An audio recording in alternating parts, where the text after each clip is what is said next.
ने 5 साल तक इस्लाम का देखिए, जो वक्फ के पूरे सिस्टम में सुधार का फैसला हुआ है, संसद ने पास किया है, वो शुद्ध रूप से आस्था के संरक्षण और व्यवस्था के सुधार का है। जो आस्था है उसका संरक्षण है और जो प्रशासनिक व्यवस्था है थी उसकी सुधार का है। लेकिन अफसोस की बात है कि जो लूट की लंपट लाबी है वो लूट के लाइसेंस की छूट चाहती है। अब लूट की लंपट लाबी अगर लूट के लाइसेंस की लीगल छूट चाहती हो तो वो इसी तरह का हाहाकार, हंगामा और एक काल्पनिक भ्रम पैदा करने की कोशिश करेंगे, क्योंकि ये वो लोग हैं जिन्होंने कि वक्फ के पूरे सिस्टम को टच मी नॉट बना दिया था। और एक जो ज़मीनी जो है वो कानून था, जो संसद का कानून था, उसको आसमानी किताब बना दिया था कि साहब इसको कोई छू ही नहीं सकता। जहाँ तक सवाल है कि जो प्रशासनिक व्यवस्था है उसमें जो है वो समाज के सभी वर्गों की हिस्सेदारी, भागीदारी इस नए कानून में जो है। अब ये कहते हैं कि जी नहीं, इस सेकुलर कंट्री में कम्युनल एंट्री और नो एंट्री का फार्मूला रहेगा कि इसमें जो है वो कोई भी जो है वो दूसरे मज़हब का जो है वो इस प्रशासनिक व्यवस्था का हिस्सेदार, भागीदार नहीं बन सकता। तो सेकुलर कंट्री में कम्युनल नो एंट्री का जो है वो फार्मूला नहीं चल सकता। दूसरी चीज़ ये कि मैं मानता हूँ कि जो लोग इस पूरे के पूरे वक्फ के सुधार पर हाहाकार और हंगामा और हुड़दंग कर रहे हैं, वो शुद्ध रूप से ऐसी लूट की लंपट लाबी है जो लूट के लीगल लाइसेंस की छूट चाहती है।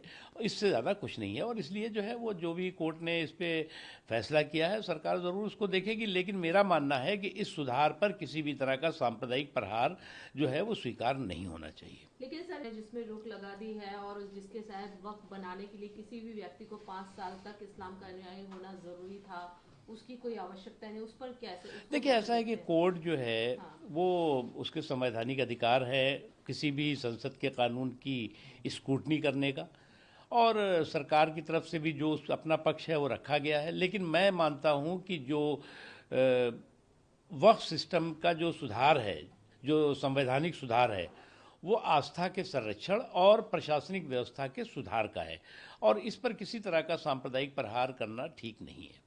जो बोला गया है कि इतने होने चाहिए। अच्छा, आप ये बताइए, आप ये बताइए, आप जो है कहेंगे ये सेकुलर कंट्री है, और उसके बाद आप जो है कहेंगे नहीं, इस सेकुलर कंट्री में कम्युनल एंट्री और नो एंट्री का फार्मूला तय कर दो कि इस प्रशासनिक व्यवस्था में जो है इस कम्युनिटी का व्यक्ति होगा, इस धर्म का व्यक्ति होगा, इस धर्म का व्यक्ति नहीं होगा। अरे भाई, ये टोटल जो है वो एडमिनिस्ट्रेटिव सिस्टम के लिए है। अब डिस्ट्रिक्ट मजिस्ट्रेट आप कहोगे कि डिस्ट्रिक्ट मजिस्ट्रेट जो है वो इस धर्म का ही होना चाहिए, सिटी मजिस्ट्रेट इस धर्म का होना चाहिए। तो सेकुलर कंट्री में कम्युनल एंट्री और नो एंट्री का कोई फार्मूला अगर कोई लेके घूम रहा है तो मैं मानता हूँ वो इससे ज़्यादा बेवकूफ़ी नहीं हो जा रहे हैं। लेकिन उससे पहले जिस तरीके के लगातार विपक्षी पार्टियों के द्वारा ये कहा जा रहा है कि जुमलेबाज है, इस तरीके के शब्दों का प्रयोग किया जा रहा है, क्या कहेंगे? तो ऐसा है कि कुछ लोग जो है वो झांसे का झुंझुना लेकर के और लफाजी का लॉलीपॉप लेकर के जो है वो धारा प्रवाह धमाल के धूर्तापूर्ण कमाल में लगे हुए हैं। और जो लोग धारा प्रवाह धमाल के धूर्तापूर्ण कमाल में लगे हुए हैं वो उन्हें भी मालूम है कि इन चुनावी चौपाल पे वो चारों खाने चित होंगे, धूल धूसरित होंगे।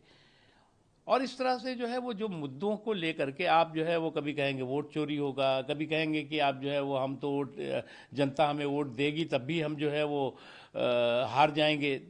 तो आप अपनी हार की हताशा का अभी से तमाशा अगर बना रहे हैं तो फिर आप को इस बात का लोगों को भी अच्छी तरह एहसास है कि बिना ज़मीन की ज़मींदारी की जंग चल रही है इनकी, और कुछ नहीं है। बिना ज़मीन की ज़मीन, अब दिक्कत यह है कि इनकी जो है वो जनाधार तो है जो है वो ज़ीरो होता जा रहा है, लेकिन अहंकार में हीरो बनने की कोशिश कर रहे हैं।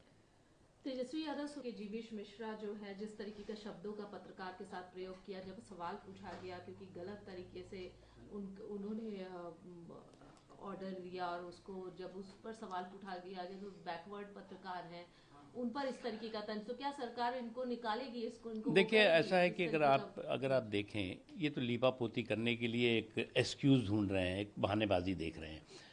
जहाँ तक सवाल है, नरेंद्र मोदी जी राजनीतिक असहिष्णुता और अराजकता के सबसे बड़े शिकार रहे हैं।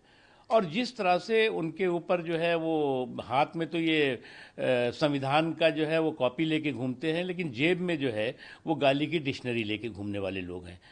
और उसके बाद कहेंगे साहब उसने भी कहा था इसलिए हम भी कहेंगे, हमें जो है वो छूट मिल गई है इसकी। तो ये सब करके जो है वो खुद अपना नुकसान कर रहे हैं, इससे ज़्यादा कुछ और है नहीं।